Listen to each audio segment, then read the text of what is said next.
Eu jamais deveria ter permitido que Ellen entrasse em meu apartamento naquela noite, apenas uma semana antes de meu casamento com Susana. Como pude ser tão ingênuo? Como a mulher que um dia fui tão apaixonado, que jurou vingança quando a deixei, agora selou meu destino desta forma tão maléfica. Minha cerimônia de casamento com Susana foi simples, porém linda. Realizamos ao pôr do sol, em meio aos campos floridos da fazenda como havíamos sonhado. Ellen também tinha este sonho, minha ex, mas infelizmente ou felizmente não foi eu que realizei este sonho dela. Eu estava nervoso mas radiante ao ver minha adorada Susana caminhar até o altar improvisado, com seu vestido branco esvoaçante e uma grinalda de flores no cabelo. Trocamos votos emocionados enquanto nossos convidados, principalmente os familiares e amigos próximos, observavam emocionados. Quando o juiz de paz nos declarou marido e mulher, selamos nossa união com um beijo apaixonado, enquanto pétalas de rosa vermelha simbolizando nossa paixão caíam sobre nós. Porém, minha alegria foi interrompida ao notar uma convidada indesejada, minha ex-namorada Ellen. Mesmo não tendo sido convidada, ela compareceu vestindo preto e com uma expressão estranha. Trocamos um olhar tenso enquanto os outros parabenizavam os noivos. Ellen sempre me culpou por tê-la deixado alguns anos antes. Desde que começamos a namorar até nosso rompimento, nosso relacionamento foi como um verdadeiro conto de terror com algumas pausas para respirar. Ellen era a mais nova de 7 irmãos, uma família de tradições milenares, uma das famílias mais ricas e antigas do país, logo era também muito mimada pelos irmãos e todos faziam suas vontades. Eu era um belo e atraente rapaz de classe média que Ellen achava que eu tinha que fazer suas vontades como todos faziam, mas eu não aceitei isto, apesar de ser perdidamente apaixonado por ela. Depois de 3 anos de namoro terminamos. Depois dos barracos na faculdade, nos restaurantes, em frente ao meu trabalho, estava ela lá, com trajes fúnebres. Fiquei confuso e muito desconfiado. Uma semana antes, exatamente 7 dias atrás, ela havia ido à minha casa e pedido de desculpas e perdão. Agora vejo ela ali, com um olhar de descontentamento e raiva. Temi o que aquela mulher ressentida poderia estar tramando depois de testemunhar minha nova vida ao lado de outra, mas não iria estragar meu momento e de Susana pelas atitudes de menina mimada rica de Ellen. Mas logo esqueci os maus pressentimentos, me deixando levar pela alegria da celebração. Sem saber que o pior ainda estava por vir, que minha vida se tornaria um verdadeiro conto de terror. Nos primeiros dias nossa união parecia abençoada. Até que, gradualmente, uma escuridão de filme de terror macabro se abateu sobre mim de repente. Acordei uma certa manhã e quando me olho no espelho percebo nitidamente que minha pele empalideceu, olheiras profundas surgiram ao redor de meus olhos. Susana notou a mudança e ficou preocupada, mas eu insisti que era apenas cansaço dos preparativos do casamento, preocupação que nossa mudança desse certo e tudo mais. Então, certa noite desperto com um desejo avassalador por comida tomou conta de mim. Todo o conteúdo da geladeira, incluindo carne in natura, e eu detesto carne crua, mas não sei o que deu em mim, aquela carne era a mais saborosa que eu havia comido. Pela manhã, ao ver a cena, Susana não entendeu nada, muito menos eu. Mas minha fome não cessava. Susana precisava ir ao mercado quase todos os dias para reabastecer nossa despensa. Ela sabia que algo muito sinistro estava acontecendo comigo, mas nem ela e nem eu sabia o que estava acontecendo. Aquela fome não era normal, era um conto de terror se instalando em nossas vidas. Eu nunca fui um fã de comer carne, e crua, jamais. Era justamente isto que me deixava mais perturbado. Numa noite, acordei possuído por uma fome voraz e incontrolável. Incapaz de me conter, vaguei até nossa plantação e comecei a devorar compulsivamente as safras. Comi todos os morangos, cenouras, pepinos e cabeças de alface, como um animal enfurecido. Quando o sol nasceu, ouvi o grito de Susana. Ela havia ido verificar nosso estoque para vender aos nossos clientes locais e se deparou com a visão grotesca: todas as plantas, destruídas e devoradas. As folhas e talos espalhados por todos os lados, só restavam tocos roídos. Susana me encontrou rangendo no meio da plantação, com a boca e as mãos sujas de terra e suco vegetal. Ela estava horrorizada, sem entender o que poderia ter causado aquele comportamento alucinado em mim. Eu não tinha explicações naquele momento de insanidade e tamanha fome. Após os exames médicos não revelarem nenhuma doença, ficou claro para Susana que forças ocultas estavam em jogo. Algo sobrenatural estava tomando conta de meu corpo e mente, me transformando em uma criatura irracional movida apenas pela fome. Ela se trancou no quarto e passei a noite ouvindo seu pranto abafado. Sabia que Susana agora temia viver sob o mesmo teto que um monstro sem controle como eu. Mas no fundo, eu também tinha medo de mim mesmo e do que ainda seria capaz de fazer. Depois de uma noite inteira trancada no quarto, Susana finalmente abriu a porta. Seu rosto estava vermelho e inchado de tanto chorar. Com a voz trêmula, ela me pediu que contasse a verdade. Queria saber se eu havia participado de algum ritual sinistro ou oculto sem lhe contar. Eu neguei tudo e estava falando a verdade. Nunca tinha me envolvido com nada sombrio.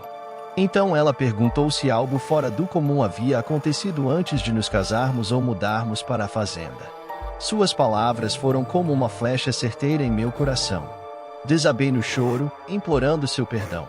Confessei que Ellen havia aparecido em meu antigo apartamento uma semana antes do casamento. Susana arregalou os olhos, incrédula. Tentei garantir que nada aconteceu entre nós dois, que Ellen apenas trouxe alguns doces caseiros e conversamos por poucos minutos. Susana então perguntou, com impaciência, o que exatamente Ellen queria naquela visita. Soltei um suspiro trêmulo, lembrando daquela noite fatídica. Contei que Ellen dissera estar com saudades da nossa amizade e que se sentia envergonhada e pediu desculpas pelo que fez em nosso término. Como uma representação do pedido de amizades, trouxe doces da confeitaria da tia dela, meu lugar favorito na época em que namorávamos. Ingenuamente, vi como um gesto de paz. Como se Ellen finalmente tivesse superado nosso turbulento término de 2 anos antes, quando ela fez diversos escândalos públicos. Aceitei os doces, conversamos por uns minutos coisas corriqueiras do dia a dia. Ellen sorriu, me abraçou apertado, me desejou felicidades. Neste momento senti até um calafrio, não sabia o porquê, e foi embora. Ao relembrar tudo aquilo, senti um frio percorrer minha espinha e um nó se formar em minha garganta. Um calafrio de arrependimento e medo. Meus olhos se encheram de lágrimas quentes de impotência. Como pude ser tão cego? Tão tolo e descuidado? Haviam me avisado sobre a instabilidade emocional de Ellen após nosso término. E ainda assim, abri ingenuamente minha porta para o lobo em pele de cordeiro. Em poucos minutos de conversa trivial, ela conseguiu selar meu destino. Agora eu via a armadilha que Ellen havia preparado. Os doces da tia dela, provavelmente impregnados com algum feitiço ou poção demoníaca. O abraço apertado e possessivo, como que gravando uma maldição em meu corpo. E aquele sorriso, um sorriso de despedida, saboreando a vingança enfim concretizada. Enquanto minha mente repassava os eventos daquela noite, lembrei-me subitamente dos rumores do passado sobre Ellen.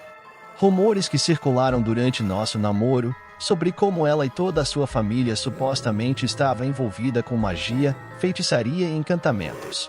Na época, descartei tais boatos como fofocas de pessoas invejosas.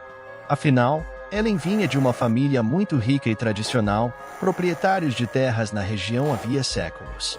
Quando questionei Ellen, ela deu risada e disse que alguns simplórios tinham inveja de sua boa aparência e status social, então inventavam historinhas absurdas. Como um tolo apaixonado, acreditai piamente nela. Mas agora, diante dos eventos extraordinários tomando conta de meu corpo e mente, comecei a duvidar. E se os rumores fossem verdadeiros? Se Ellen realmente proviesse de uma longa linhagem de bruxas e feiticeiras? Isso explicaria como ela foi capaz de me amaldiçoar tão poderosamente. Lembrei também das muitas superstições e histórias sobre aquele clã ancestral da família de Ellen. Aldeões afirmavam que eles praticavam rituais pagãos nas florestas durante as noites de lua cheia, que conseguiam se transformar em animais para vagar pela escuridão. Eu era muito mais jovem e achava tudo aquilo ridículo, nunca acreditei em nada daquilo, fantasia e imaginação daquelas pessoas que alimentavam tais boatos. Hoje vejo que há mais coisas do sobrenatural no qual não se pode ignorar. Como pude permitir que aquela feiticeira ressentida devastasse minha vida recém-construída? O que Susana iria pensar de mim agora? Lágrimas quentes rolaram por meu rosto enquanto eu implorava, mais uma vez, o perdão de minha Susana. Susana explodiu em fúria. Como pude deixar Ellen entrar depois de todo o drama do rompimento? Como aceitei qualquer coisa vinda daquela mulher ressentida e desestabilizada? Ela tinha razão quanto a tudo. Agora Ellen havia tomado sua vingança. E eu era uma marionete amaldiçoada nas mãos daquela mulher. Em meio ao desespero, Susana teve uma ideia. Sua tia Idalina, uma senhora de 75 anos que morava nas montanhas, era conhecida na região por benzer e curar enfermidades misteriosas. Resolvemos consultá-la para ver se conseguia reverter aquela maldição. Depois de examinar meu estado lastimável, Idalina confirmou se tratar de um poderoso feitiço. Disse que só a própria bruxa que o conjurou, no caso Ellen, poderia desfazê-lo. E duvidava que Ellen tivesse essa intenção, depois de tanto trabalho para concretizar sua vingança. Fiquei arrasado com a notícia. Significava que esse era meu destino, viver como um animal selvagem, um prisioneiro de minha própria carne. Não havia escapatória ou cura. Além disso, minha transformação física já estava avançando rápido demais. Meus dentes se afiando em presas, garras já brotando. Logo perderia total controle e poderia machucar até mesmo Susana durante meus surtos bestiais. Fui atrás de Ellen tirar satisfação, não era justo ela fazer aquilo comigo, não mesmo, mas fiquei sabendo que Ellen havia falecido misteriosamente há uma semana, ela havia falecido de um mal súbito e morreu dormindo. A única pessoa que me dava um fio de esperanças de voltar a ser quem eu era faleceu. Foi então que tomei a decisão mais difícil de minha vida. Contei a Susana que precisaria deixá-la. Iria embora para as montanhas distantes e viveria sozinho como o monstro que inevitavelmente me tornaria. Morar em uma pequena comunidade rural foi um grande contraste para nós, que vínhamos da agitação da cidade grande. Logo percebemos que nossos vizinhos agricultores eram pessoas simples e desconfiadas de estranhos. Especialmente por sermos os novatos, sentíamos os olhares tortos e cochichos pelas costas quando íamos à venda buscar suprimentos. Não demorou muito para as fofocas começarem a se espalhar. De onde esse casal veio mesmo? Por que se mudaram tão de repente pro meio do nada? E era a pergunta murmurada de todos. Como bons camponeses supersticiosos, desconfiavam de qualquer um que perturbasse a pacata rotina local. Por isso Susana precisava ter tanto cuidado em suas constantes idas ao mercado para reabastecer nossa despensa. Ela tentava ser o mais discreta possível com suas compras em grande volume, para não alimentar ainda mais as especulações. Mas eu via nos olhos das pessoas intrometidas que os bochichos sobre nós já rolavam soltos. Suspeito que alguns até imaginaram que éramos fugitivos da cidade, escondidos ali por algum ato terrível. Outros provavelmente supunham que éramos parte de alguma seita demoníaca. Qualquer desculpa para a estranheza de nossos hábitos era motivo para teorias mirabolantes. Foi pensando em proteger Susana desses olhares acusatórios e das inevitáveis superstições, que resolvi partir antes que também comecem a especular sobre minha perturbadora transformação. Susana implorou em lágrimas que não a abandonasse. Mas eu expliquei que esse era o único jeito de mantê-la a salvo, longe do perigo em que eu me transformará. Além disso, se tivéssemos filhos, eles provavelmente nasceriam amaldiçoados como eu. Assim, naquela noite de lua cheia, depois de um último e comovente adeus, parti rumo à floresta, deixando para trás os sonhos e a vida que um dia planejamos dividir naquela fazenda.